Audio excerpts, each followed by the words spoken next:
हाँ, तो नमस्कार साथियों। आज हम लोग बेसिकली बात करने वाले हैं मलेशिया के बारे में। मैं अभी मलेशिया में हूँ परिचय, और जो हमने देखा है, जहाँ पे यहाँ पे जो घूम घूम के मैंने देखा, यहाँ पे आसपास में क्या काम का सिस्टम है, कैसे लेबर लोग काम करते हैं और क्या सैलरी वगैरह है, कैसे आप आ सकते हैं, इसके बारे में हम लोग बात करने वाले हैं आज मलेशिया के बारे में। तो चलिए वन बाई वन करके बात करते हैं आपको। सबसे पहले मलेशिया में देखा गया है कि यहाँ पे सबसे ज़्यादा जो चीज़ है वो बिज़नेस जो है, सबसे ज़्यादा वो आपको खाने का बिज़नेस ज़्यादा है।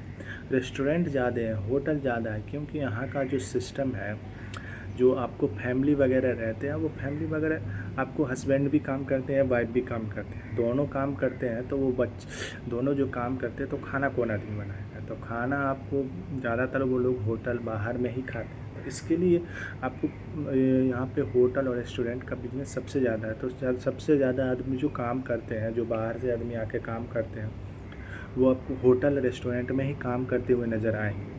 आपको बांग्लादेश का हो गया, इंडिया से चेन्नई का हो गया, थाईलैंड से हो गया, थाईलैंड म्यांमार से हो गया, तो सारे लोग आपको है ना रेस्टोरेंट में ही बहुत सारे लोग काम करते हुए नज़र आएंगे। और रेस्टोरेंट में जो काम करने का जो रूल है, वो 12 घंटा आपको ड्यूटी देना पड़ता है। सबसे पहले मैंडेटरी है, 12 घंटा आपको ड्यूटी देना पड़ेगा।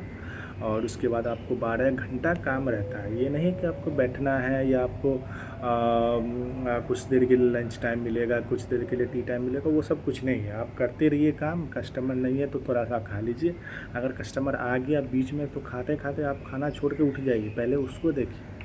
ऐसा सिस्टम है यहाँ पे। अगर आप 1-2 मिनट भी लेट करेंगे, वो लोग आपको जो यहाँ पे मलेशियन जो लोग हैं, वो आपको हल्ला करने लगते हैं, एकदम चिल्लाने लगेंगे। ऐसा आपको देखा है मैंने।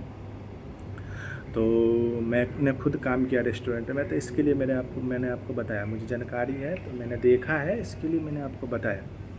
दूसरी चीज़, अगर आप लेबर लाइन में आना चाहते हैं, कंस्ट्रक्शन लाइन में, या बहुत सारे जो काम होते हैं, एसी, बिजली वाला, कंस्ट्रक्शन वाला, और क्या कहते हैं, रेफ्रिजरेटर वाला, ये सब जो काम है, उसमें भी आप आ सकते हैं। इंडिया से लोग काम करते हैं, बांग्लादेश, पाकिस्तान से लोग भरे हुए हैं, तो उसमें भी आप आ सकते हैं। बट आपको उसमें आने का आपको एक चीज़ बेनिफिट जो मिलता है, वो आपको 8 घंटे, सबसे पहले 8 घंटे की ड्यूटी रहती है। और अगर आपको काम कंपनी में है तो ओटी भी लगता है। तो ओटी लगेगा तो 4 घंटे का ड्यूटी, आपको 4 घंटे की ड्यूटी करनी होती है, और 8 घंटे करके देते हैं, 8 घंटे की हाजिरी लगाते हैं। तो बेसिकली डबल ड्यूटी हो जाता है। तो उसमें आप आ सकते हैं, वो अच्छा है। उसमें सैलरी वगैरह भी आपको जनरली 80-90 रिंगिट, आपको यहाँ मलेशिया का जो रिंगिट होता है वो मिल ही जाता है। तो अगर आप इंडिया से कंपैरिजन करेंगे वो चीज़, तो आपको कम से कम आपको मान के चलिए 50,000, 40,000, 50,000 बन ही जाते हैं। अगर खाना पीना यहाँ पे ज़्यादा महंगा नहीं है, खाना पीना पे के लिए आप सर्वाइव कर सकते हैं। आपको 500-400 रिंगिट में पूरा खा सकते हैं पूरा महीना। तब भी आप जोड़िएगा तो 2500-2400 बच जाएगा, तो भी 40-50,000 रुपये बन ही जाते हैं इंडिया में। तो वो सही है। तो आप कभी भी आना चाहें तो लेबर लाइन में, कंस्ट्रक्शन लाइन में, या और ऑफिसेस के काम में आइए, कोई दिक्कत नहीं है। आने का प्रोसेस वही है, आपको जो नॉर्मली जो और सब जगह जाने का प्रोसेस होता है वही चीज़ है, और कुछ दूसरा अलग नहीं है। बस जाना है आपको। आप चाहे तो एजेंट के थ्रू अप्लाई कर सकते हैं, चाहे डायरेक्टली आपको सरकार का जो एम्बेसी है, मलेशिया एम्बेसी दिल्ली में जाके वहाँ पे अप्लाई कर सकते हैं।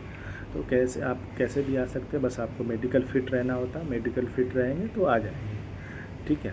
बस उसमें कोई झमेला नहीं है। और दूसरी चीज़, यहाँ का लोग जो है वो ज़्यादा झोल झाल वाला काम नहीं करते हैं, ठीक है। आप आएंगे, आप काम करेंगे तो उसको आपको पैसे मिलेंगे।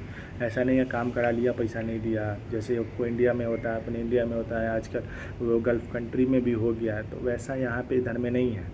इधर में आएंगे, आपको काम करिएगा तो पैसा मिलेगा, ठीक है। यहाँ पे चाइना लोग होते हैं, चाइना लोग चाइना लोग का ज़्यादातर कंपनी है, तो वो लोग सही होते हैं कुछ हद तक। खाने पीने का आपको ध्यान रखेंगे। ज़्यादा गर्मी हो रही है तो आपको पानी वगैरह फ्री में पिलाएंगे, जूस वगैरह भी देंगे। तो उसके लिए आप टेंशन नहीं लीजिए, वो आप आ सकते हैं, कोई दिक्कत नहीं है। और बाकी दूसरी चीज़ हो गया, रेस्टोरेंट वाले बिजनेस में नहीं आइएगा कभी भी, यहाँ पे ज़्यादा दिक्कत है। पैसे भी कम ये लोग देते हैं। और यहाँ पे जो रेस्टोरेंट वाला बिजनेस है, ज़्यादातर इंडियन ओरिजिन का ही है। तमिलनाडु का हो गया, चेन्नई का, केरल का, पाकिस्तानी वगैरह है। तब वो लोग आपको लेबर लोग से ज़्यादा अच्छे से व्यवहार नहीं करते हैं। तो इसके लिए आप जब भी आइए तो कोशिश कीजिएगा कि हम लोग कंस्ट्रक्शन लाइन में आए, कोई ऑफिसेस के काम में आए, और किसी दूसरे काम में आए, ठीक है। तो यहाँ पे आने से आपको बहुत अच्छा फ़ायदा मिलेगा, ठीक है। बाकी और आपको ज़्यादा जानकारी चाहिए और किसी चीज़ के बारे में ज़्यादा जानकारी चाहिए तो हमें कमेंट करके बताएं, मैं उसके बारे में और जानकारी डिटेल शेयर करने की कोशिश करूँगी। धन्यवाद।